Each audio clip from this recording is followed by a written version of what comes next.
Hi friends, ಇವತ್ತಿನ ಅಮ್ಮನ ಲೋಕ ರೆಸಿಪಿಲಿ ನಾನು ನಿಮಗೆ ಮೊಳಕೆ ಬರಿಸಿದ ಕಡಲೆ ಕಾಳಲ್ಲಿ ಸಾಂಬಾರು ಹೇಗೆ ಮಾಡೋದು ಅಂತ ಹೇಳ್ಕೊಡ್ತಾ ಇದ್ದೀನಿ. ಈ ಒಂದು ಚಳಿಗಾಲ ಸೀಸನ್ನಲ್ಲಿ ಇದು ಒಳ್ಳೆ ಕಾಂಬಿನೇಷನ್ ಅಂತಲೇ ಹೇಳ್ಬೋದು. ಇದ್ರ ಜೊತೆಗೆ ಸ್ವಲ್ಪ ಅನ್ನ ಹಾಕ್ಕೊಂಡು ತಿಂತಾ ಇದ್ದರೆ ತುಂಬಾ ಚೆನ್ನಾಗಿರುತ್ತೆ.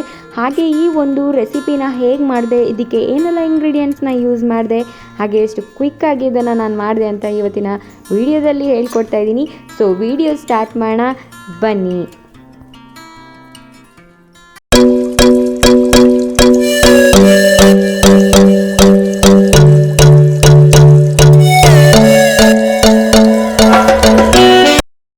ಫ್ರೆಂಡ್ಸ್, ಲೆಸನ್ ನಂಬರ್ 1, ಗ್ಯಾಸ್ ಸ್ಟವ್ನ ಆನ್ ಮಾಡಿ ಅದರ ಮೇಲೆ ನಾನು ಒಂದು ಕುಕ್ಕರ್ ಇಟ್ಟು, ಕುಕ್ಕರ್ ಕಾದ ನಂತರ ಅದಕ್ಕೆ ಒಂದು 2 ಟೇಬಲ್ ಸ್ಪೂನಷ್ಟು ಅಡುಗೆ ಎಣ್ಣೆ ಹಾಕ್ಕೊಂಡು ಫಸ್ಟು ಮಸಾಲ ರೆಡಿ ಮಾಡ್ಕೊಳ್ಳೋಣ. ಅದಕ್ಕೆ ಚಕ್ಕೆ, ಲವಂಗ, ಹಾಗೆ ಏಲಕ್ಕಿ ಮತ್ತು ಈರುಳ್ಳಿ, ಶುಂಠಿ ಮತ್ತು ಬೆಳ್ಳುಳ್ಳಿ ಇಷ್ಟು ಹಾಕಿ ಚೆನ್ನಾಗಿ ಫ್ರೈ ಮಾಡ್ತಾಯಿದ್ದೀನಿ. ಇದು ಹೊಂಬಣ್ಣ ಬರಬೇಕು, ಅಲ್ಲಿ ತನಕ ಇದನ್ನು ಚೆನ್ನಾಗಿ ಹುರ್ಕೊಳ್ಳಿ.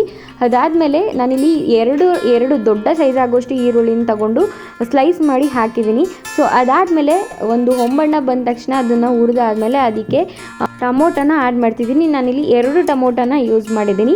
ಅದಾದಮೇಲೆ ಇದು ಕೂಡ ಫ್ರೈ ಆಗಿದೆ. ಇದಾದಮೇಲೆ ಆರಕ್ಕೆ ಬಿಟ್ಬಿಟ್ಟು ಒಂದು ಜಾರ್ ತೊಗೊಂಡು ಅದಕ್ಕೆ ಕಾಯಿ ತುರಿ, ಹಾಗೆ ಕೊತ್ತಂಬರಿ ಸೊಪ್ಪು, ಹಾಗೆ ಫ್ರೈ ಮಾಡಿಟ್ಕೊಂಡಂತಹ ಈರುಳ್ಳಿ, ಟೊಮೊಟೊ ಹಾಕಿ ಅದಕ್ಕೆ 1 ಟೇಬಲ್ ಸ್ಪೂನ್ ಆಗೋಷ್ಟು ಅಚ್ಚ ಖಾರದ ಪುಡಿ, 2 ಟೇಬಲ್ ಸ್ಪೂನಷ್ಟು ಧನಿಯಾ ಪುಡಿ, ಹಾಗೆ ಚಿಟಿಕೆ ಅರಿಶಿನ ಹಾಕಿ ಚೆನ್ನಾಗಿ ರುಬ್ಕೊಂಡಿದ್ದೀನಿ.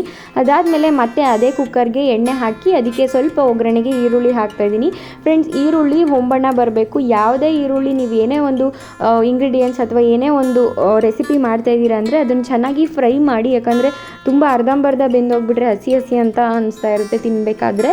ಸೊ ಆ ಫ್ಲೇವರ್ ನಿಮಗೆ ಒರಿಜಿನಲ್ ಫ್ಲೇವರ್ ಸಿಕ್ಕಲ್ಲ. ಸೊ ಆದ ಕಾರಣ ನೀವು ಸ್ವಲ್ಪ ಎಲ್ಲನೂ ಚೆನ್ನಾಗಿ ಫ್ರೈ ಮಾಡಿ.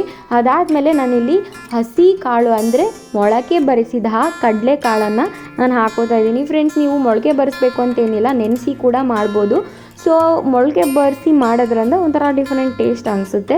ಇದನ್ನು ಸ್ವಲ್ಪ ತಿಕ್ಕಾಗಿ ಮಾಡಿಕೊಂಡ್ರೆ ನೀವು ಇದನ್ನು ಒಂದು ಗ್ರೇವಿ ಥರನೇ ಮಾಡ್ಕೊಬೋದು. ಲೈಕ್ ಇವಾಗ ಇಡ್ಲಿ, ಚಪಾತಿ, ಪೂರಿ, ಎಲ್ಲ ಥರದ ರೋಟಿ, ನಾನ್, ಬಟರ್ ನಾನ್, ಕುಲ್ಚಾ ಆ ಥರ ಎಲ್ಲ ತಿನ್ನೋಕ್ಕೆ ಒಂಥರ ಡಿಫ್ರೆಂಟ್ ಗ್ರೇವಿ ಆಗುತ್ತೆ.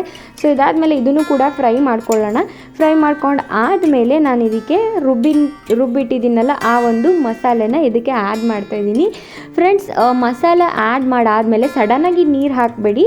ಆ ಒಂದು ಮಸಾಲೆ ಎಲ್ಲ ಹಸಿ ಸ್ಮೆಲ್ ಹೋಗಬೇಕು, ಆಮೇಲೆ ಹೊಂದ್ಕೋಬೇಕು, ಆ ಕಡಲೆಕಾಳಿಗೆ ಅದು ಹೊಂದ್ಕೋಬೇಕು.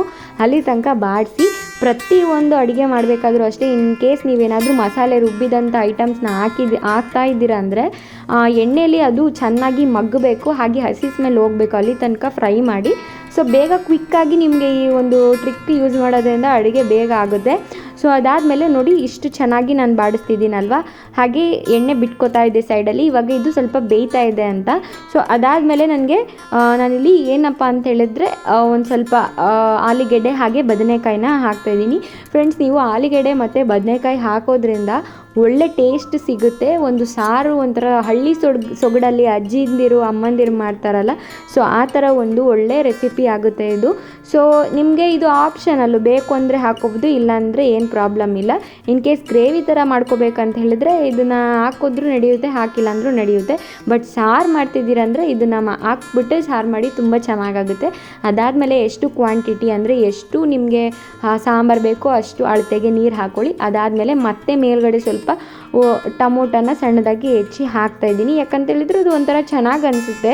ಹಾಗೆ ರುಚಿಗೆ ತಕ್ಕಷ್ಟು ಉಪ್ಪನ್ನು ಹಾಕ್ತಾಯಿದ್ದೀನಿ. ಟೊಮೊಟೊ ಮಧ್ಯ ತಿಂತಾಯಿದ್ರೆ ಹುಳಿ ಥರ ಅನಿಸುತ್ತಲ್ವ, ಸೊ ಅದು ಅನ್ನಕ್ಕೆ ಕಲಿಸ್ಕೊಂಡು ತಿಂದರೆ ಒಂಥರ ಡಿಫ್ರೆಂಟ್ ಟೇಸ್ಟ್ ಇರುತ್ತೆ.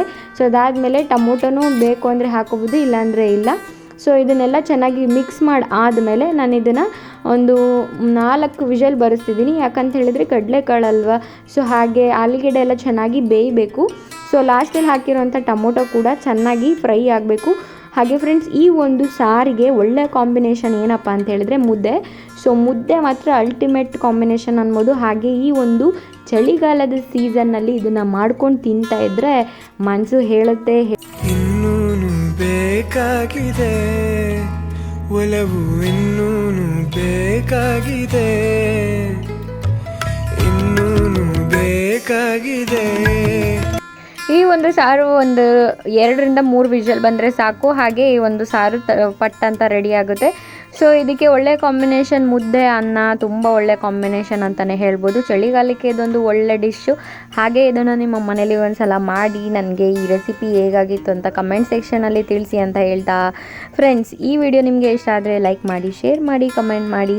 ಹಾಗೆ ನಮ್ಮ ಇನ್ನೂ ಚಾನಲ್ನ ಸಬ್ಸ್ಕ್ರೈಬ್ ಮಾಡಿಲ್ಲ ಅಂತ ಹೇಳಿದ್ರೆ ಪ್ಲೀಸ್ ಸಬ್ಸ್ಕ್ರೈಬ್ ಮಾಡಿ. ಅಮ್ಮನ ಲೋಕ ರೆಸಿಪೀಸ್, ಇದರಿಂದ ನಮ್ಮ ಎಲ್ಲ ವಿಡಿಯೋಸ್ ನಿಮಗೆ ನೋಟಿಫಿಕೇಷನ್ ಮೂಲಕ ತಲುಪುತ್ತೆ ಅಂತ ಹೇಳ್ತಾ, ಹಾಗೆ ಒಂದು ಸಾರು ಮಾಡಿದರೆ ತುಂಬಾ ಹಳ್ಳಿ ಸೊಗಡಿನ ಶೈಲಿಯಲ್ಲೇ ಬರುತ್ತೆ. ಹಾಗೆ ಇದನ್ನು ಒಂದ್ಸಲ ಮಾಡಿ ನಿಮ್ಮ ಮನೆ ಮಂದಿಯವರಿಗೆಲ್ಲ ತಿನ್ನಿಸಿ.